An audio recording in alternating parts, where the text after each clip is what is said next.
Take a trip around the place where you live. What do you see? What do you feel? Over 200 years ago, that's exactly what William Blake did. What happened on that trip? What did he see? What did he feel? But most importantly, what did it inspire him to write?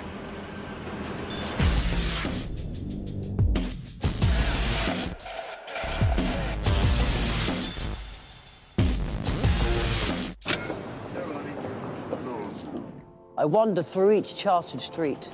Near where the charted Thames does flow. And marking every face I meet. Marks of weakness, marks of war.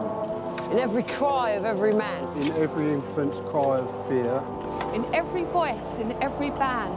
The mind-forged manacles I hear.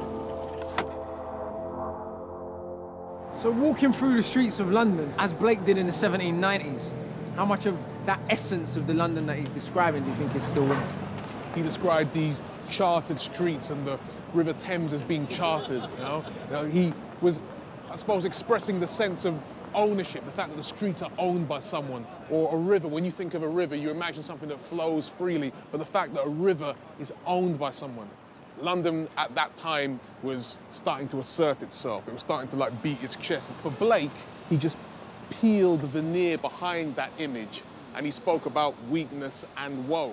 These are not adjectives that London would use to describe itself to the world, you know? Blake is seeing the London that he grew up in as a child, sometimes being ripped apart by the extreme wealth and extreme poverty that exists within London. And so even when he spoke the line, the mind-forged manacles, and the only modern equivalent I could see to that would be, like, say, the debt system, whereby you're essentially free and you're working, but sometimes the money that you're getting paid and the money that you owe every month, there's a disparity. It ain't adding up. Exactly, it ain't adding up. You've got this manacle around you, which no one can see, but in your mind, you can see it. There's also that industrial reference in there, that idea of forging. You know, forging these manacles, forging these chains, you know. The Industrial Revolution, it formed a big influence on Blake's work. And so industrialization brings forth profit, brings forth capitalism, and it brings forth a desire for the material. Or taking us back to Blake's time, if you're a chimney sweep, you know, again, something we don't think about, child labor. The fact is that they were doing a job that kept the pollution, that kept the smog, that kept it all going. Yeah, and a lot of kids used to die up there.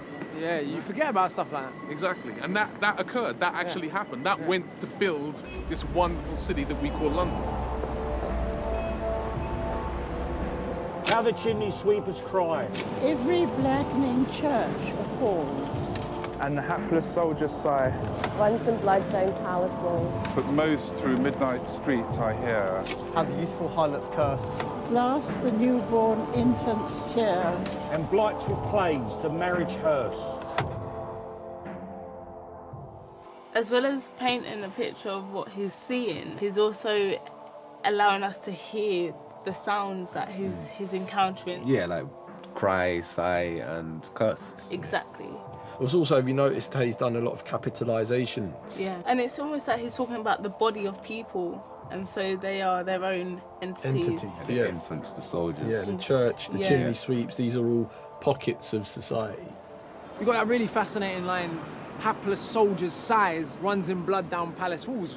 Could be a nod to revolutionary France, to what was going on at the time, but kind of also offers this image of an exploited soldier fighting in needless wars on behalf of the palace. Again, you wouldn't use the word hapless to describe a soldier in that time.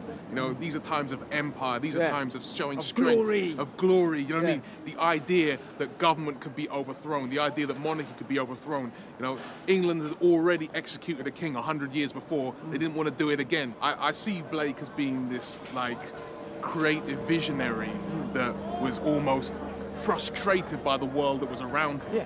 This is a time when reason has its triumph over belief, the science of things and the actuality of things. Blake's idea that he saw visions, you know, he claims to have seen an angel in a tree in Peckham Rye. He's living in the world of the seen and the unseen. And so I don't think it was an accident that Blake wasn't recognized in his life. He wrote about the world around him. He wrote about his thoughts and feelings and ideas, and in some sense was a radical, you could say. I think with Blake, the main idea is just the concept of freedom, you know, using your imagination to free yourself. So despite your surroundings, but despite the entrapments that seem to be oppressing you, he used his words and his thoughts to just elevate himself beyond his immediate surroundings. So though he lived his life in poverty, he was probably the richest man in London. It's obvious Blake was angry and horrified at what was happening to the city and to its people. This is not a pretty poem. It almost feels like a warning or an urgent plea to the people around him to break free of their prison. But Blake also saw beyond his own time. And could London also be Blake's vision of the future?